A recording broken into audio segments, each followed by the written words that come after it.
बात करेंगे इस वक्त की बड़ी खबर से, जहां दिल्ली से बड़ी खबर है। एयरपोर्ट पर बड़ा हादसा हुआ है। छत गिरने से एक व्यक्ति की मौत हो गई। 5 से ज्यादा लोग घटना में घायल हुए हैं। दोपहर 2 बजे तक उड़ानें बंद हैं। कई फ्लाइट्स कैंसिल की गई हैं। एयरपोर्ट के बाहर खड़ी गाड़ियों में नुकसान भी हुआ है। At 5 o'clock, a very unfortunate incident happened at Terminal 1, Delhi Airport, and like you already know, a section of the canopy, which is outside of the airport extension of the airport building, has collapsed due to heavy rains that has been happening since the night. And we want to express our condolence to the life that has been lost in this tragic incident also. And along with that, 4 people have also been injured. So we are taking care of them right now. As soon as the incident happened, it has come to our notice and we have reacted immediately. We have immediately sent the emergency response team, the fire safety team, and also the CISF, NDRF teams. Everyone was available at the site. और इसी खबर पर तमाम जानकारी के साथ दिल्ली से हमारी सहयोगी तनु हमारे साथ जुड़ी हुई हैं।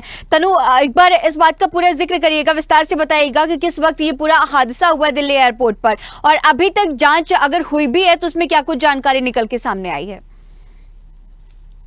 तो करीबा देखिए, जिस तरीके से आज टर्मिनल 1 पर जो है इतना बड़ा हादसा हो गया, और दिल्ली की देखिए पहली मानसून की बारिश, अभी मानसून ठीक तरीके से आया भी नहीं है और इतनी बड़ी आफत लेकर आया है, और सड़कें जो है वो लबालब पानी से भरी हुई है। और अगर टर्मिनल 1 की बात की जाए तो पार्किंग की छत गिरने से एक शख्स जो है उसकी मौत हुई है, और जबकि 8 लोगों का अब तक अपडेट है कि 8 लोग जो है वो घायल हो गए हैं। वहीं जो अग्निशमन अधिकारी है उनका ये कहना था, अभी थोड़ी देर पहले का जो स्टेटमेंट सामने आया था, कि 8 लोग जो है वो घायल हुए और उनको मेदांता एयरपोर्ट पे जो है वो भर्ती कराया गया है। और करीब उन्होंने 5:30 बजे का ये पूरा आंकड़े बताया कि सुबह 5:30 बजे के करीब जो है वो हादसा हो गया था। वही टर्मिनल 1 और टर्मिनल 2 और टर्मिनल 3 की जो सारी जो चीजें हैं वो एकदम सुचारू रूप से चल रही है, लेकिन टर्मिनल 1 जो है वो बंद कर दिया गया है। और टर्मिनल 1 पर जो घरेलू उड़ानें हैं सिर्फ वो संचालित होती है और वही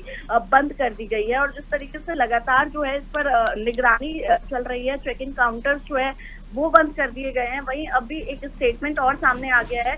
गरिमा, मैं आपको बता दूं कि जो उड्डयन मंत्री हैं उनका स्टेटमेंट सामने आया है, और उन्होंने इस बात का जिक्र किया है कि जिस तरीके से ये हादसा हुआ है ये बहुत दुखद हादसा है, और इसमें जो लोग मारे गए हैं उनके प्रति हमारी संवेदना भी है। साथ ही उन्होंने ये भी कहा है कि जो अग्नि सुरक्षा दल है, जो CISF है, NDRF की टीमें हैं, उनको भेजा गया है। सब लोग मौके पर मौजूद थे और पूरी तरीके से जो है वो निरीक्षण किया जा रहा है ताकि कोई और जो है इससे हाथाहाथ ना हो सके, और स्थिति जो है वो नियंत्रण में है। साथ ही मुआवजे का ऐलान भी किया गया है।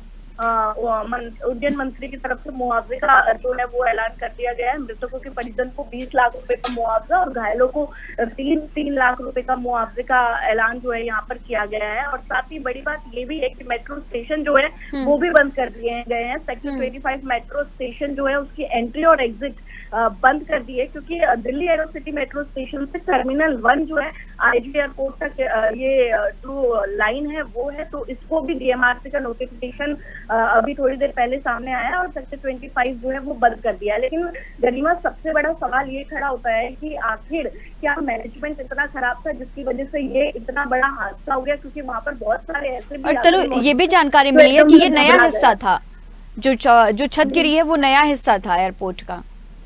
जी बिल्कुल गरिमा, बिल्कुल सही कहा आपने कि इसका निर्माण अभी कुछ दिन पहले ही हुआ था, और आप देखिए कि नया निर्माण हुआ और उसके बावजूद ऐसा हुआ। और अभी अगर हम पिछले दिनों की बात करें तो कभी एयरपोर्ट पर बिजली कोई आती है, उससे यात्री परेशान रहते हैं, कभी फ्लाइट में AC नहीं चलता है, और अब देखिए इतना बड़ा हादसा आज जो है सुबह से ही सुर्खियों में बना हुआ है। और लगातार जिस तरीके से दिल्ली में स्थिति बनी हुई है उससे जलभराव इतना ज्यादा हो गया है कि लोगों को निकलने में दिक्कत हो रही है। और भाजपा वाले तो विरोध भी जता रहे हैं, नाव में बैठकर जो है वो वीडियो बना रहे हैं और दिखा रहे हैं लोगों को कि देखिए दिल्ली में क्या हाल है। भाजपा लगातार आरोप लगा रही है। और अब ये जिस तरीके से हादसा सामने आया, हालांकि मुआवजे का ऐलान कर दिया गया है, सारी चीजें वहां पर मौजूद है। लेकिन सवाल यही है गरिमा कि इतने सारे यात्री वहां पर थे और 6 से 8 लोग जो बताए जा रहे हैं, अभी तक 8 लोग जो है घायल हो गए हैं, हालांकि उनका हॉस्पिटल में इलाज चल रहा है, लेकिन एक की मौत भी बताई जा रही है। तो हादसा बहुत बड़ा है और तमाम सवाल यहाँ पर खड़े होते हैं गरिमा। ठीक है तनु, आगे भी इस पूरे मामले पर नजर बनाए रखिएगा। तमाम जानकारियों के साथ बने रहने के लिए आपका बहुत शुक्रिया। तो दोपहर 2 बजे तक उड़ानें बंद की गई हैं, कई फ्लाइट्स कैंसिल की गई हैं दिल्ली एयरपोर्ट पर।